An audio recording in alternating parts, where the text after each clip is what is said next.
Hi friends, welcome to Perarasu kitchen. Perarasu கிச்சனில் வந்து பார்த்திங்கன்னா நேற்று சண்டே வந்து நம்ம ஏபிசி மால்ட் தான் செஞ்சுருந்தோம். ஆப்பிள், பீட்ரூட், கேரட் எல்லாமே வந்து நம்ம தோல் சீவிட்டு காய் சீவலில் வந்து பொடிசாக சீவி எடுத்துகிட்டு மிக்ஸி ஜாரில் போட்டு அரைச்சி பேஸ்ட் பண்ணிக்கணும். இதுக்கப்புறம் வந்து பார்த்திங்கன்னா பாதாம், முந்திரி, பிஸ்தா, ஏலக்காய் எல்லாமே நான் வறுத்து ஆற வச்சுருக்கேன். பவுட்ரு பண்ணிக்கணும்.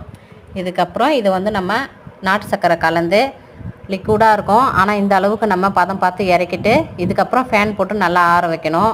இந்த மாதிரி நல்லா ஒரு 20 நிமிஷத்துக்கு அளவுக்கு நம்ம ஆற வச்சு எடுத்தோம்னா இந்த மாதிரி உதிரி உதிரியாக பவுட்ராக வரும்.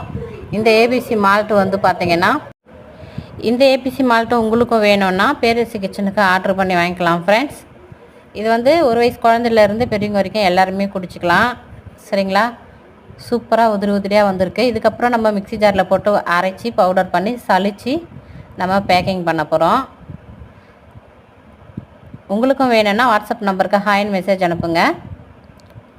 Bye friends, thank you.